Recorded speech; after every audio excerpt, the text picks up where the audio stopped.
दोस्तों नमस्कार, मैं अजय पत्रकार। हरियाणा के नूंह में फिर सक्रिय हो गए हैं लोग यही चाहते हैं कि किसी तरह से हरियाणा में नूंह में खुराफात होता रहे, हरियाणा में खुराफात रहे। आज यही राजनीति हो गई सत्ता पक्ष और विपक्ष की। तमाम लोग ऐसे हैं जिनका काम हो गया कि दंगे की सुपारी ले रहना, कि वहाँ पे तनाव बढ़े। तनाव बढ़ने से ये है कि उनकी राजनीतिक रोटियां सेकेंगी। राकेश टिकैत लग गए इस समय एक सूत्री कार्यक्रम में। सिर्फ उनका काम यह है, चूँकि राकेश टिकैत वो इज्जत नहीं बना पाए जो इज्जत कभी स्वर्गीय महेंद्र सिंह टिकैत की थी। उनका एक बड़ा ज़बरदस्त सम्मान था।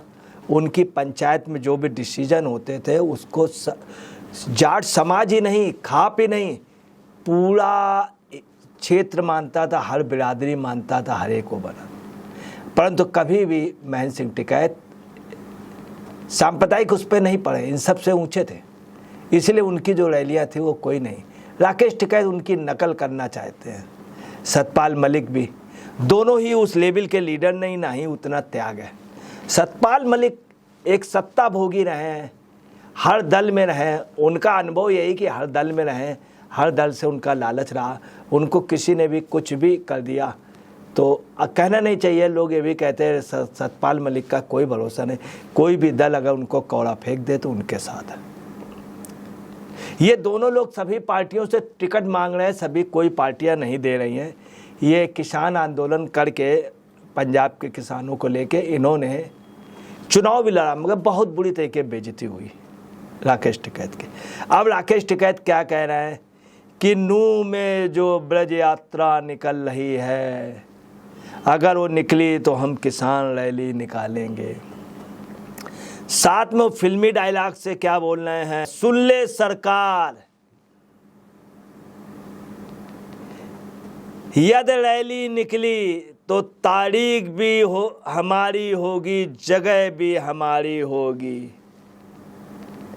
इस तरह से बोलना एक नेता को क्या शोभा देता है? क्या कोई दादा या बकैत है?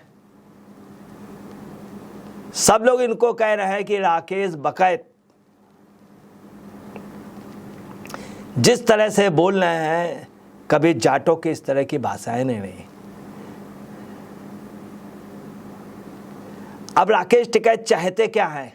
चाहते ये हैं एक प्रकार से जैसे इन्होंने विपक्ष से सुपारी ले ली हो, मोदी सरकार और मोदी का उनका। खैर राकेश टिकैत के साथ बैकिंग है, हर तरह की मदद के लिए केजरीवाल और दिल्ली सरकार तैयार है। हुड्डा हरियाणा से तैयार है हर तरह की मदद के लिए। उधर आपके लोग, पंजाब का आप पूरी पार्टी, मान लागो चड्डा, तमाम विपक्ष के लोग, टिकैत जो भी काम कर रहे हैं सब असफल हो रहे हैं। किसान आंदोलन किया, उसमें भी वो दूध की मक्खी तरीके रहे। इधर इन्होंने पहलवानों का किया तो जो लोग अनशन बैठे तो सब जान गए कि ये लोग मतलब कभी वार्ता नहीं होने दी। जिला स्तर पर प्रदर्शन होगा, तहसीलों में प्रदर्शन होगा, हर जिला मुख्यालय में होगा। जबरदस्ती उस मामले को तूल कर दिया। बाद में पहलवान समझ गए ये लोग तो राजनीति कर रहे हैं। है क्या कि जब पहुंचती है बड़े नेताओं से तो इनकी मजबूरी है सक्रिय होना। अब ये क्या कह रहे हैं कि जाट खड़ी कर देगा खाट।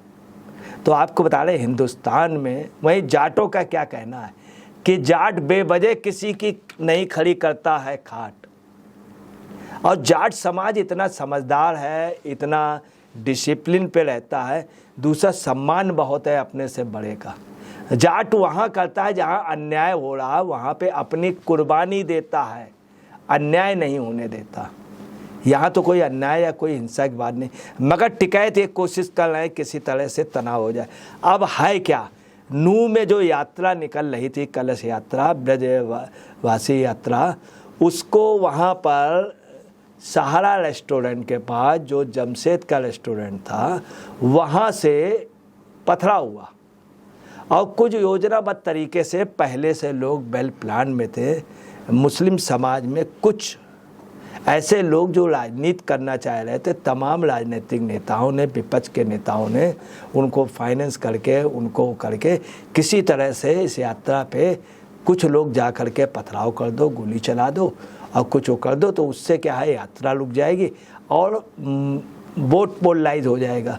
है क्या विपक्ष चाहता है और टिकैत क्या चाहते हैं कि अगर मुस्लिम वोट मुझे मिल जाए तो हम पश्चिम में शायद आ जाए, चूँकि कोई पार्टी इनको टिकट दे नहीं रही है। तो इन्होंने योजनाबद्ध तरीके से ये कार्य किया। नूह में भी यही हुआ कि यात्रा को रोक लिया गया, उसमें काफ़ी लोग मारे गए, काफ़ी यात्रा के लोगों को वाहन उनके जला दिए गए, काफ़ी लोग आज भी अस्पताल हैं। बहुत बुरा कांड हुआ। अब आपको बताना है होता क्या है, अगर कोई यात्रा जा रही होती, कलश यात्रा, तो जलाभिषेक के लिए जा रही होती। मान लीजिए कहीं पे लोधेश्वर में या वहाँ जा रही, भोपाल में, महाकाल में, कहीं पर भी यात्रा शिव मंदिर पर जाती, बीच में कोई अरंगा हो जाता है, मान लीजिए किसी की तबीयत खराब हो गई खुद, तो फिर यात्रा स्टार्ट की जाती है। वहाँ तक जलाभिषेक होना जरूरी है, चूँकि वो जलाभिषेक के लिए ही निकलती है ब्रज यात्रा। अब आपको बताना क्या है, ऐसा ही मोहर्रम के दिन भी होता है। मोहर्रम में क्या होता है, ताजिए निकलते हैं, तो इमाम हुसैन की याद में निकलते हैं। तो जब वो ताजिए निकलते हैं, मान लीजिए कहीं पे कोई बात हो जाए, कोई डिस्प्यूट हो जाए, किसी की तबीयत खराब हो जाए, कहीं कभी कभी क्या होते, ताजिए नदी के पार होते थे, नदी के पार सिराए जाते थे और उनको वहाँ दफन किया जाता था। तो ऐसे वक्त क्या होता था, कभी कभी नदी में बाढ़ हो जाती थी, तो ये होता था चलिए बाद में कोई भी दुर्घटना हो गई कुछ भी, तो वो वहीं रख दिया जाता था। उसके बाद हर सूरत में राजा महाराजा लोग अपनी कस्टडी में उसको वहाँ पे ठंडा कराते थे, मतलब वो कराते थे, उसको दफन कराते थे। ये नियम रहा है पूरे दुनिया में।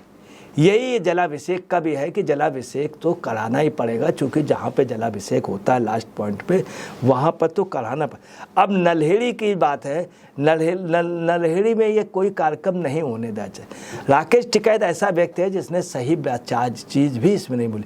अगर राकेश टिकैत सही इसमें बोल देते तो ये डिस्प्यूट इतना बढ़ता ही नहीं। अब आइए, कलश यात्रा की पोजीशन ये है कि कह रहे हैं धारा 144 हम तोड़ देंगे। ये कलश यात्रा वाले नहीं कह रहे हैं, ये कह रहे हैं। वहीं पे जो जाट समुदाय है इनके बिल्कुल अगेंस्ट में जाट समुदाय कह रहा है कि भाई इससे क्या मतलब यात्रा निकले ना निकले, आप क्यों गारंटी ले रहे हैं, और आप क्यों कह रहे हैं कि जगह भी मेरी होगी, तारीख भी मेरी होगी। तो जाट समाज का कहना है कि ये ऐसे लोग खामखा के डिस्प्यूट कर रहे हैं। अब आपको बता रहे इनके बारे में सभी लीडर इनके खिलाफ हैं। अभी ये क्या हुए, एक कहावत है कि खामखा की नहीं कहना चाहिए, उसे कहते हैं खामखा की बड़ी अम्मा बन जाना, या खामखा के पंच परमेश्वर बन जाना। अभी क्या हुआ है, एक टीचर ने एक बच्चे को एक से थप्पड़ पिटवा दिया। उसमें ये कहते हैं कि एफआईआर कराएंगे, प्रिंसिपल के खिलाफ एफआईआर कराएंगे, ये करेंगे वो। ये आप साहब रात को गए, दोनों का कंप्रोमाइज़ करा दिया, दोनों का कंप्रोमाइज़। तो वैसे ने इनके लिए बड़ा अच्छा कहा कि ये व्यक्ति तो बड़ा वो है। ये एक तरफ कहता है प्रिंसिपल के खिलाफ एफआईआर, वो वहाँ जाके चुपचाप समझौता करा दिया। क्या वो लेडीज इनकी बहन थी या रिश्तेदार थी? ऐसे तमाम लीडर इनके खिलाफ हैं। ये टिकट चाह रहे हैं कि किसी तरह से हमको सपा या आप, यही सतपाल मलिक का टिकट मिलने की कोई भी संभावना इन लोगों की नहीं है। अब आपको बताना है ये क्या चाह रहे हैं, बड़ौदा मेप के शीतल पे ये अपनी महापंचायत कर रहे हैं।